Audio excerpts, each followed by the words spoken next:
Welcome to Star Bios, the podcast where we dive into the fascinating lives of Hollywood's most iconic stars. I'm your host, Casey Gold, and today we're shining the spotlight on a woman who embodies the essence of old-school glamour and vulnerability, Marilyn Monroe. With her signature blend of wit, charm, and sensuality, Marilyn captivated audiences and became an enduring symbol of American pop culture. But behind the blonde bombshell persona lies a complex and intriguing individual, shaped by a tumultuous childhood and a relentless pursuit of stardom. Born on June 1, 1926, in Los Angeles General Hospital, Norma Jean Mortensen, later known as Marilyn Monroe, entered the world amidst the vibrant chaos of 1920s Hollywood.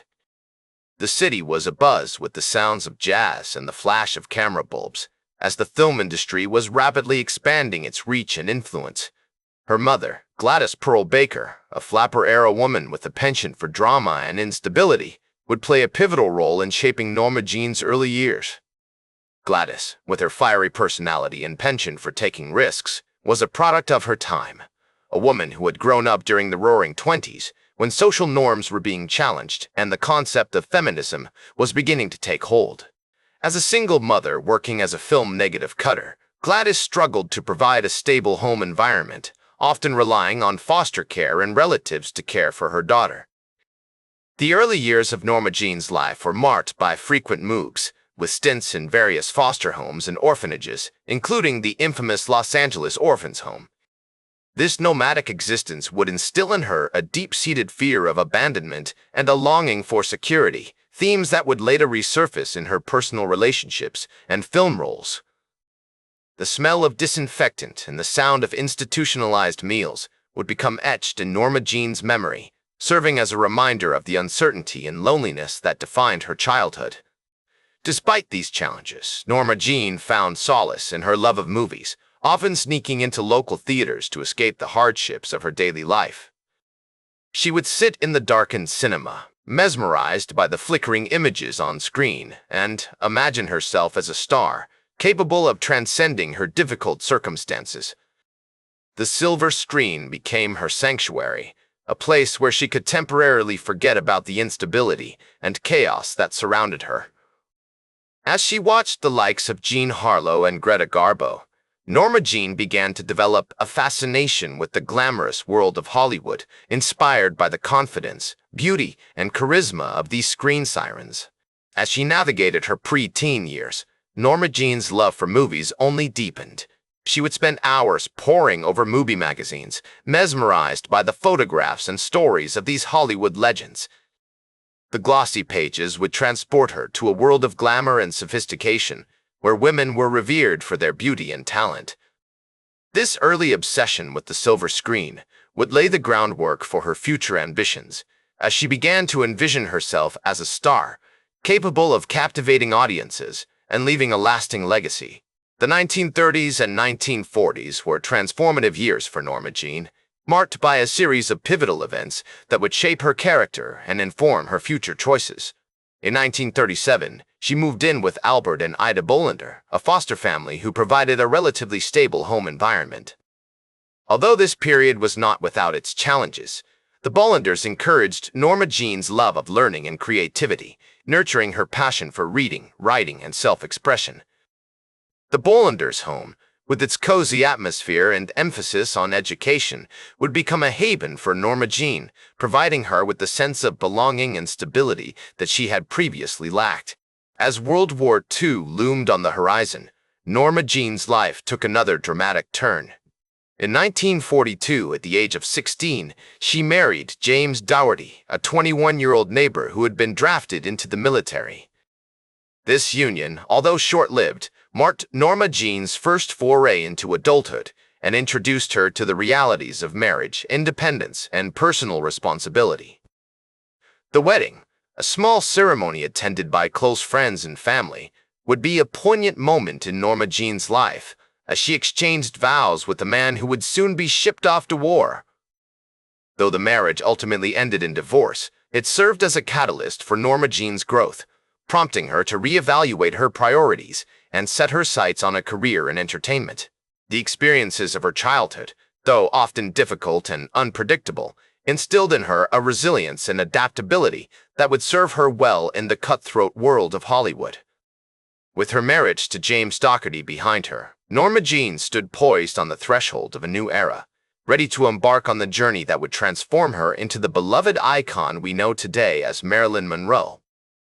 As Norma Jean's marriage to James Dougherty came to an end in 1946, she found herself standing at a crossroads, poised to embark on a new journey that would ultimately lead her to become the iconic Marilyn Monroe. The fading embers of her failed marriage seemed to ignite a fire within her, fueling a newfound sense of determination and a burning desire to pursue a career in entertainment. With a fierce glint in her eye, she began to model, working with notable photographers like Richard Avedon and André de Dienes, who would later become instrumental in shaping her public image. The early modeling work, which included appearances on the covers of numerous magazines such as 17 and Life, helped her gain recognition and catch the attention of talent scouts. Norma Jean's face began to appear in various publications, showcasing her versatility and range as a model. Her photographs, often shot in black and white, revealed a depth and nuance that would later become a hallmark of her on-screen presence.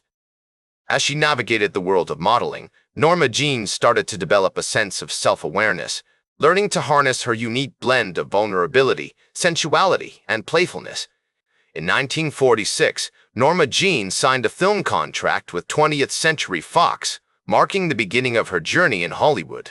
The studio, known for its lavish productions and talented roster of stars, would provide her with the perfect platform to hone her craft. She was soon assigned to take acting classes, where she worked tirelessly under the guidance of esteemed coaches like Natasha Lytess.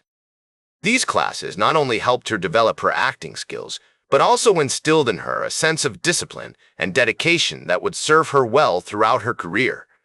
Norma Jean's early film roles, although minor, provided her with invaluable experience and exposure.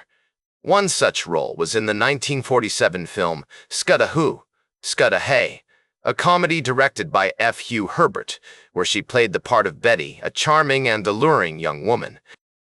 Although her screen time was limited, Norma Jean's presence was undeniable, and she quickly began to make a name for herself in Hollywood. As she worked on various film sets, she observed the techniques of seasoned actors, learning from their experiences and incorporating these lessons into her own performances. As Norma Jean's star began to rise, she underwent a transformation, adopting the stage name Marilyn Monroe in 1946. The name change was a deliberate attempt to distance herself from her troubled past and create a more marketable image. Her new persona, Marilyn Monroe, was a blend of vulnerability, sensuality, and playfulness, which would become the hallmark of her on-screen presence. This transformation was not just about changing her name, it was about reinventing herself, creating a character that would captivate audiences and leave a lasting impression. The year 1950 proved to be a pivotal one for Marilyn, as she landed a supporting role in the film The Asphalt Jungle, directed by John Huston. Her portrayal of Angela Finlay, a young and alluring mistress, earned her critical acclaim and recognition within the industry.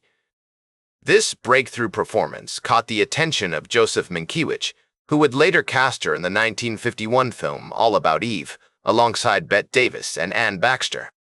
Marilyn's role as Miss Caswell, a charming and ambitious young actress, further solidified her position as a rising star in Hollywood. Marilyn's personal life during this period was also undergoing significant changes.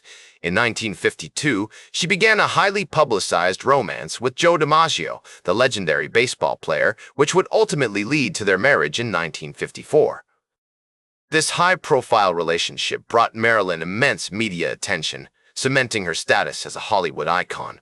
The couple's whirlwind romance was splashed across the pages of tabloids, with fans eagerly following every detail of their courtship. The mid-1950s saw Marilyn's career reach new heights, with starring roles in films like Gentlemen Prefer Blondes, 1953, and How to Marry a Millionaire, 1953. Her performances in these movies showcased her unique blend of humor, charm, and sensuality, which captivated audiences worldwide. The 1955 film, The 7-Year Itch, directed by Billy Wilder, featured one of Marilyn's most iconic scenes, where she stands over a subway grate, her dress billowing upward in the wind. This scene has become an indelible part of pop culture, symbolizing the carefree spirit and playfulness that defined Marilyn's on-screen persona. As Marilyn's star continued to shine brightly, she found herself at the forefront of Hollywood's golden age, working alongside some of the most talented directors and actors of the time. These films not only showcased Marilyn's impressive range as an actress, but also cemented her status as a cultural icon, symbolizing the glamour and sophistication of Hollywood's golden era. Throughout her career, Marilyn Monroe remained committed to her craft, continually seeking to improve and expand her acting abilities. Her dedication to her work, combined with her unique persona and undeniable charm, has left an indelible mark on the film industry.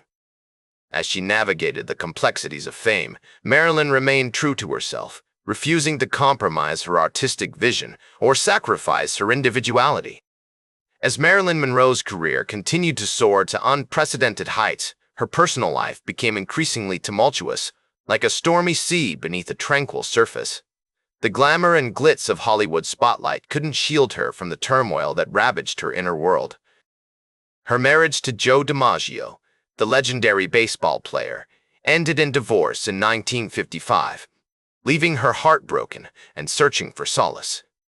The fairy tale romance that had captivated the nation's imagination ultimately proved to be a fleeting dream.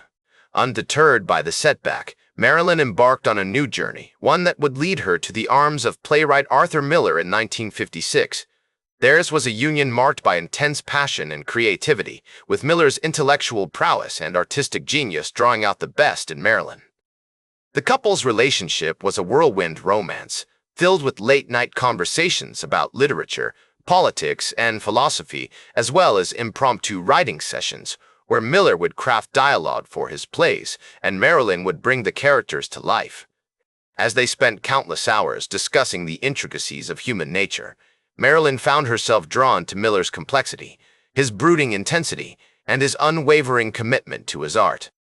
In turn, Miller was captivated by Marilyn's vulnerability, her unbridled enthusiasm, and her unrelenting passion for living. Together, they formed a creative partnership that would yield some of the most iconic works of their careers. However, as the years went by, the cracks in their relationship began to show.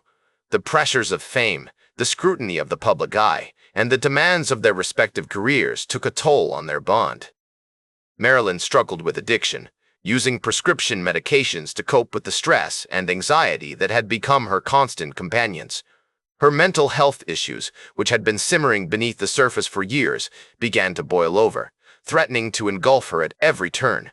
Despite these challenges, Marilyn continued to produce iconic performances, including her starring role in The Misfits, 1961, written by Arthur Miller and directed by John Huston.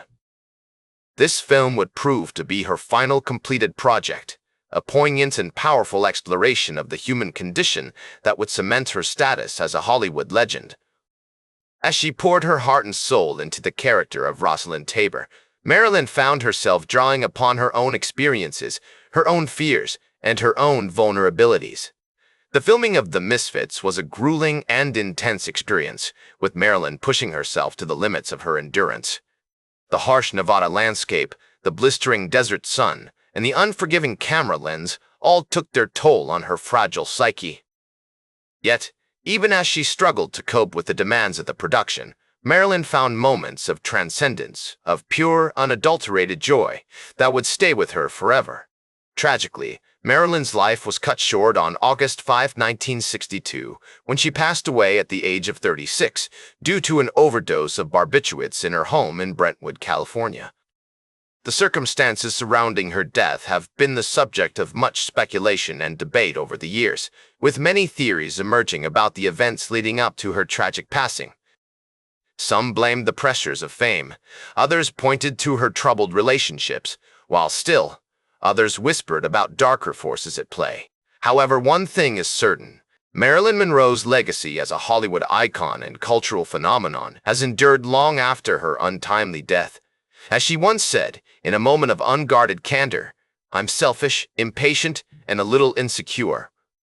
I make mistakes, I am out of control, and at times hard to handle.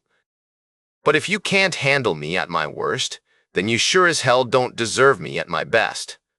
These words, spoken with a characteristic mix of humor and pathos, capture the essence of Marilyn's spirit, her unapologetic individuality, and her unwavering commitment to living life on her own terms. In the years following her death, Marilyn's films have continued to captivate audiences around the world, inspiring new generations of artists, performers, and filmmakers. Her influence can be seen in countless aspects of popular culture, from fashion and music to film and literature. Today, Marilyn Monroe is remembered not only for her stunning beauty and captivating on-screen presence, but also for her strength and resilience in the face of adversity. Her life was marked by both triumph and tragedy, yet she remains an enduring symbol of hope and inspiration for millions of people around the world. And so, as we bid farewell to this Hollywood legend, we take with us the memories of her brilliance, her beauty, and her unyielding passion for life. That's all for today's Star Bios. Remember to like, share, and subscribe. And until next time, I'm Casey Gold, reminding you to keep shooting for the stars.